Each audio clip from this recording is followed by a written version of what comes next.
जय श्री राम, राधे राधे। स्वागत है आप सभी का मेरे चैनल में। आशा करती हूँ आप सभी स्वस्थ होंगे। वाल्मीकि निर्मित आर्ष रामायण आदि काव्य के आज के सर्ग में हम संपाति का अपने पुत्र सुपार्श्व के मुख से सुनी हुई सीता और रावण को देखने की घटना का वृतांत बताने का वर्णन किया गया है।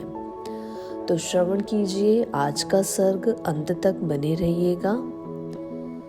ततस्तदहमृतां स्वादं गृध्रराजेन भाषितं निशम्यः वदताः हष्टास्तेह वचः पल्लवः गर्षभाः। अर्थात उस समय वार्तालाप करते हुए गृध्रराज के द्वारा कहे गए उस अमृत के समान स्वादिष्ट मधुर वचन को सुनकर सब वानर श्रेष्ठ हर्ष से खिल उठे। वानरों और भालुओं में श्रेष्ठ जांबवान सब वानरों के साथ सहसा भूतल से उठकर खड़े हो गए और गृध्रराज से इस प्रकार पूछने लगे, पक्षीराज, सीता कहाँ है? किसने उन्हें देखा है और कौन उन मिथिलेश कुमारी को हर कर ले गया है? ये सब बातें बताइए और हम सब वनवासी वानरों के आश्रयदाता होइए। कौन ऐसा दृष्ट है जो व्रज के समान वेग पूर्वक चोट करने वाले दशरथ नंदन श्री राम के बाणों तथा स्वयं लक्ष्मण के चलाए हुए सायकों के पराक्रम को कुछ नहीं समझता? उस समय उपवास छोड़कर बैठे और सीता जी का वृतांत सुनने के लिए एकाग्र हुए उन वानरों को प्रसन्नता पूर्वक पुनः आश्वासन देते हुए संपाति ने उनसे यह बात कही, वानरों, विदेह कुमारी सीता का जिस प्रकार अपहरण हुआ है, विशाल लोचना सीता इस समय जहाँ है और जिसने मुझसे यह सब वृतांत कहा है, वह जिस तरह मैंने सुना है वह सब बताता हूँ, सुनो। यह दुर्गम पर्वत कई योजनों तक फैला है। दीर्घ काल हुआ है जब मैं इस पर्वत पर गिरा था। मेरी प्राण शक्ति क्षीण हो गई थी और मैं वृद्ध था। इस अवस्था में मेरा पुत्र पक्षी प्रवर सुपार्श्व ही यथा समय आहार देकर प्रतिदिन मेरा भरण पोषण करता था। जैसे गंधर्वों का काम भाव तीव्र होता है, सर्पों का क्रोध तेज होता है और मृगों का भय अधिक होता है, उसी प्रकार हमारी जाति के लोग की भूख बड़ी तीव्र होती है। एक दिन की बात है, मैं भूख से पीड़ित होकर आहार प्राप्त करना चाहता था। मेरा पुत्र मेरे लिए भोजन की तलाश में निकला था, किंतु सूर्यास्त होने के बाद वह खाली हाथ लौट आया। उसे कहीं मांस नहीं मिला। भोजन न मिलने से मैंने कठोर बातें सुनाकर अपने प्रति बढ़ाने वाले उस पुत्र को बहुत ही पीड़ा दी, किंतु उसने नम्रता पूर्वक मुझे आदर देते हुए यह यथार्थ बात कही, तात, मैं यथा समय मांस प्राप्त करने की इच्छा से आकाश में उड़ा और महेंद्र पर्वत के द्वार को रोक कर खड़ा हो गया। वहां अपनी चोंच नीची करके मैं समुद्र के भीतर विचरने वाले सहस्त्र जंतुओं के मार्ग को रोकने के लिए अकेला ही ठहर गया। उस समय मैंने देखा, खान से काट कर निकले हुए कोयले की राशि के समान काला कोई पुरुष एक स्त्री को लेकर जा रहा है। उस स्त्री की कांति सूर्योदय काल की प्रभा के समान प्रकाशित हो रही थी। उस स्त्री और उस पुरुष को देखकर मैंने उन्हें आपके आहार के लिए लाने का निश्चय किया, किंतु उस पुरुष ने नम्रता पूर्वक मधुर वाणी में मुझसे मार्ग की याचना की। पिताजी, भूतल पर नीच पुरुषों में से कोई ऐसा नहीं है जो विनय पूर्वक मीठे वचन बोलने वालों पर प्रहार करे, फिर मुझ जैसा कुलीन पुरुष कैसे कर सकता है? फिर तो वह तेज से आकाश को व्याप्त करता हुआ सा वेग पूर्वक चला गया। उसके चले जाने पर आकाशचारी प्राणी सिद्धचारण आदि ने आकर मेरा बड़ा सम्मान किया। वे महर्षि मुझसे बोले, सौभाग्य की बात है कि सीता जीवित है। तुम्हारी दृष्टि पड़ने पर भी स्त्री के साथ आया हुआ वह पुरुष किसी तरह सकुशल बच गया, अतः अवश्य ही तुम्हारा कल्याण हो। उन परम शोभायमान सिद्ध पुरुष ने मुझसे ऐसा कहा। तत्पश्चात उन्होंने यह भी बताया कि वह काला पुरुष राक्षसों का राजा रावण था। तात दशरथ नंदन श्री राम की पत्नी जनक किशोरी सीता शोक के वेग से पराजित हो गई थी। उनके आभूषण गिर रहे थे और रेशमी वस्त्र पर सिर से खिसक गया था। उनके केश खुले हुए थे और वे श्री राम तथा लक्ष्मण का नाम ले लेकर उन्हें पुकार रही थी। मैं उनकी इस दयनीय दशा को देखता रह गया। यही मेरे विलंब से आने का कारण है। इस प्रकार बातचीत की कला जानने वालों में श्रेष्ठ सुपार्श्व ने मेरे सामने इन सारी बातों का वर्णन किया। यह सब सुनकर भी मेरे हृदय में पराक्रम कर दिखाने का कोई विचार नहीं उठा। बिना पंख का पक्षी कैसे कोई पराक्रम कर सकता है? अपनी वाणी और बुद्धि के द्वारा साध्य जो उपकार रूप गुण है उसे करना मेरा स्वभाव बन गया है। ऐसे स्वभाव से मैं जो कुछ कर सकता हूँ वह कार्य तुम्हें बता रहा हूँ, सुनो। वह कार्य तुम लोगों के पुरुषार्थ से ही सिद्ध होने वाला है। मैं वाणी और बुद्धि के द्वारा तुम सब लोगों का प्रिय कार्य अवश्य करूंगा, क्योंकि दशरथ नंदन श्री राम का जो कार्य है वह मेरा ही है, इसमें संशय नहीं है। तुम लोग भी उत्तम बुद्धि से युक्त, बलवान, मनस्वी तथा देवताओं के लिए भी दुर्जय हो। इसीलिए वानर राज सुग्रीव ने तुम्हें इस कार्य के लिए भेजा है। श्री राम और लक्ष्मण के कंकह पत्र से युक्त जो बाण है वे साक्षात विधाता के बनाए हुए हैं। वे तीनों लोगों का संरक्षण और दमन करने के लिए पर्याप्त शक्ति रखते हैं। तुम्हारा विपक्षी दशग्रीव रावण भले ही तेजस्वी और बलवान है, किंतु तुम जैसे सामर्थ्यशाली वीरों के लिए उसे परास्त करना आदि कोई भी कार्य दुष्कर नहीं है।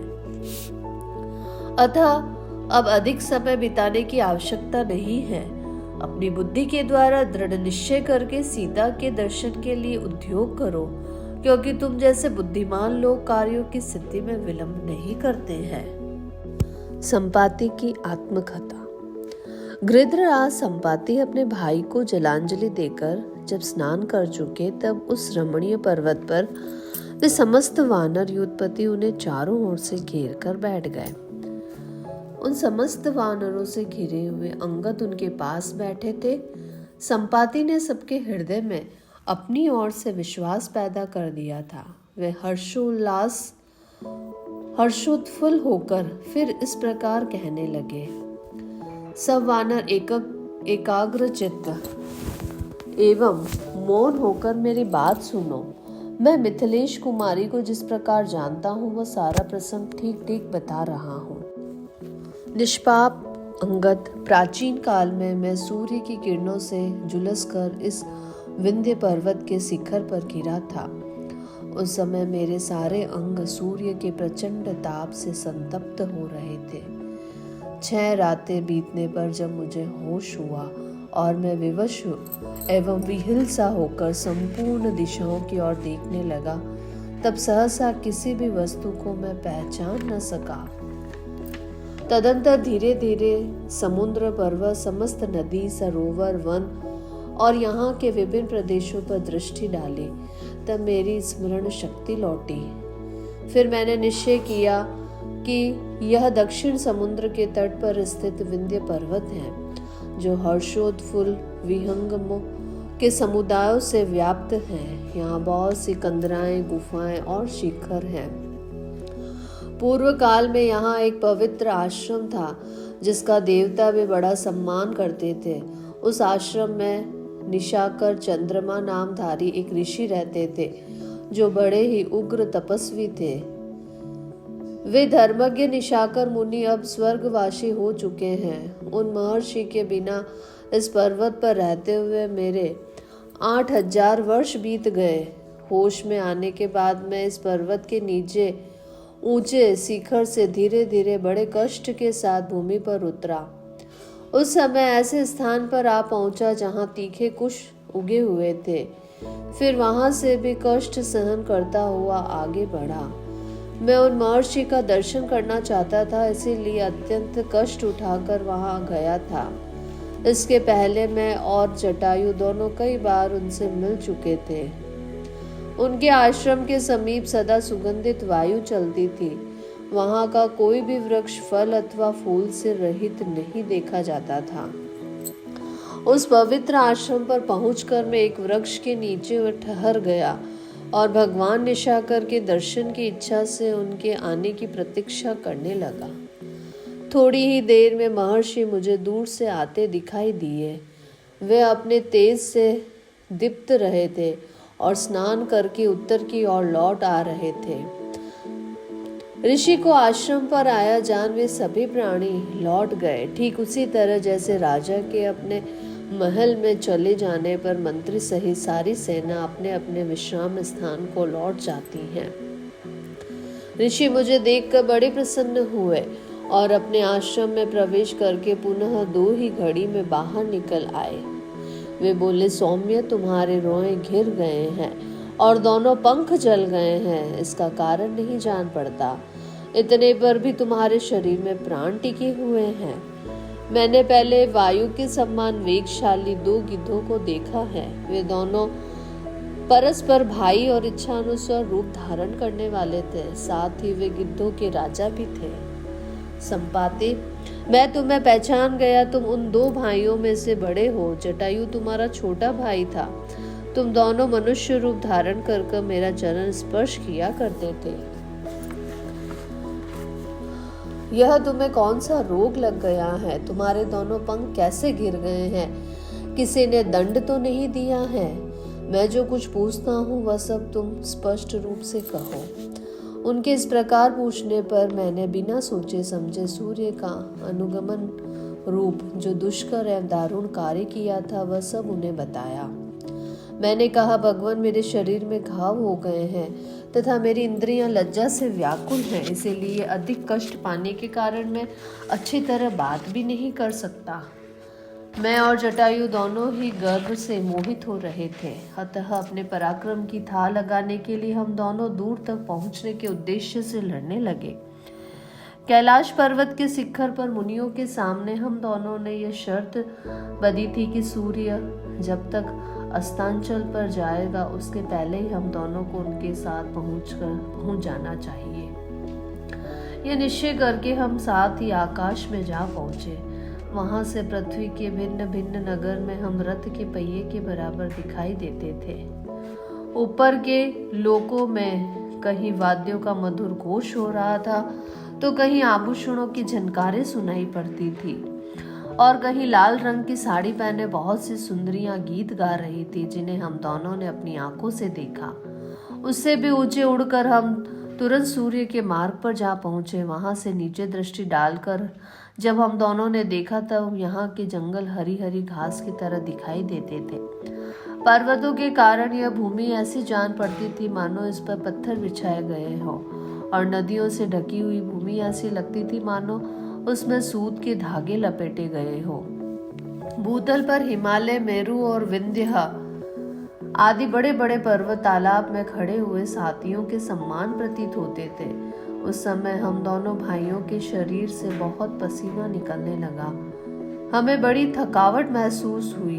फिर तो हमारे ऊपर भय, मोह और भयानक मूर्छा ने अधिकार जमा लिया। उस समय न दक्षिण दिशा का ज्ञान होता था, न अग्निकोण अथवा पश्चिम आदि दिशा का ही। यद्यपि यह जगत नियमित रूप से स्थित था, मेरा मन नेत्र रूपी आश्रय को पाकर उनके साथ ही हतप्राय हो गया। सूर्य के तेज से उनके दर्शन शक्ति लुप्त हो गई। तदंतर महान प्रयास करके मैंने पुनः मन और नेत्रों को सूर्य देव में लगाया। इस प्रकार विशेष प्रयत्न करने पर भी सूर्य देव का दर्शन हुआ। वे हमें पृथ्वी के बराबर ही जान पड़ते थे। जटायु मुझसे पूछे बिना ही पृथ्वी पर उतर पड़ा। उसे नीचे जाते देख मैंने भी तुरंत अपने आप को आकाश से नीचे की ओर छोड़ दिया। मैंने अपने दोनों पंखों से जटायु को ढक लिया था, इसीलिए वह जल न सका। मैं ही असावधानी के कारण वहां जल गया। वायु के पथ से नीचे गिरते समय मुझे ऐसा संदेह हुआ कि जटायु जन्म स्थान में गिरा है, परंतु मैं इस विंध्य पर्वत पर गिरा था। मेरे दोनों पंख जल गए थे, इसीलिए यहाँ जड़वत हो गया। राज्य से भ्रष्ट हुआ, भाई से बिछुड़ गया और पंख तथा पराक्रम से भी हाथ धो बैठा। अब मैं सर्वथा मरने की ही इच्छा से इस पर्वत शिखर से नीचे गिरा हूँ। वानरों और मुनि श्रेष्ठ से ऐसा कहकर मैं बहुत दुखी और विलाप करने लगा। मेरी बात सुनकर थोड़ी देर तक ध्यान करने के बाद महर्षि भगवान निशाकर बोले, संपाति चिंता न करो, तुम्हारे छोटे और बड़े दोनों तरह के पंख फिर नए निकल जाएंगे, आंखें भी ठीक हो जाएगी तथा खोई हुई प्राण शक्ति, बल और पराक्रम सब लौट आएंगे। मैंने पुराण में आगे होने वाले अनेक बड़े बड़े कार्यों की बात सुनी है। सुनकर तपस्या के द्वारा भी मैंने उन सब बातों को प्रत्यक्ष किया और जाना है। इक्ष्वाकु वंश की कीर्ति बढ़ाने वाला कोई दशरथ नाम से प्रसिद्ध राजा होंगे। उनके एक महातेजस्वी पुत्र होंगे जिनकी श्री राम के नाम से प्रसिद्धि होगी। सत्य पराक्रमी श्री रामचंद्र जी अपनी पत्नी सीता और भाई लक्ष्मण के साथ वन में जाएंगे और उसके लिए उन्हें पिता की ओर से आज्ञा प्राप्त होगी। वनवास काल में जन्म स्थान में रहते समय उनकी पत्नी सीता को राक्षसों द्वारा राजा रावण नामक असुर हर ले जाएगा। वह देवताओं और दानवों के लिए भी अवध्य होगा।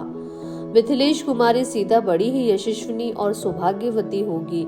यद्यपि राक्षस राज की ओर से उसको तरह तरह के भोगों और भक्ष्य भोज्य आदि पदार्थों का प्रलोभन दिया जाएगा, तथापि वह उन्हें स्वीकार नहीं करेगी और निरंतर अपने पति के लिए चिंतित होकर दुख में डूबी रहेगी।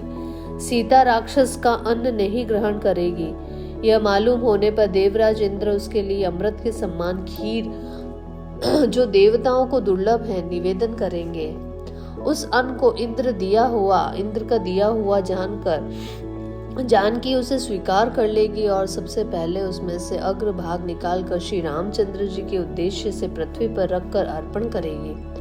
उस समय वह इस प्रकार कहेगी, मेरे पति भगवान श्री राम तथा देवर लक्ष्मण यदि जीवित हो अथवा देव भाव को प्राप्त हो गए हो, यह अन्न उनके लिए समर्पित है। संपाते, रघुनाथ जी के भेजे हुए उनके दूत वानर यहाँ सीता का पता लगाते हुए आएंगे। उन्हें तुम श्री राम की महारानी सीता का पता बताना। यहाँ से किसी तरह कभी दूसरी जगह न जाना। ऐसी दशा में तुम जाओगे भी कहाँ? देश और काल की प्रतीक्षा करो, तुम्हें फिर नए पंख प्राप्त हो जाएंगे। यद्यपि मैं आज ही तुम्हें पंख युद्ध कर सकता हूँ, फिर भी इसीलिए ऐसा नहीं करता कि यहाँ रहने पर तुम संसार के लिए हितकर कार्य कर सकोगे। तुम भी उन दोनों राजकुमारों के कार्य में सहायता करना। वह कार्य केवल उन्हीं का नहीं, समस्त ब्राह्मणों, गुरुजनों, मुनियों और देवराज इंद्र का भी है। यद्यपि मैं भी उन दोनों भाइयों का दर्शन करना चाहता हूँ, परंतु अधिक काल तक इन प्राणों को धारण करने की इच्छा नहीं है। अतः वह समय आने से पहले ही मैं प्राणों को त्याग दूंगा, ऐसा उन तत्वदर्शी महर्षि ने मुझसे कहा था। इस प्रकार से श्री वाल्मीकि निर्मित आश्रमण आदि काव्य के किष्किंधा कांड में हमारा ये सर्ग पूरा होता है। आगे का सर्ग हम आगे के सर्ग में अध्याय में श्रवण करेंगे। आगे के सर्ग में हम संपाति का पंखयुत होकर वानरों को उत्साहित करके उड़ जाना और वानरों को वहां से दक्षिण दिशा की ओर प्रस्थान करने का वर्णन करेंगे। तो आप मेरे चैनल पर बने रहिए। आप सभी का दिन मंगलमय रहे, आप सभी स्वस्थ रहे। धन्यवाद। जय श्री राम। राधे राधे।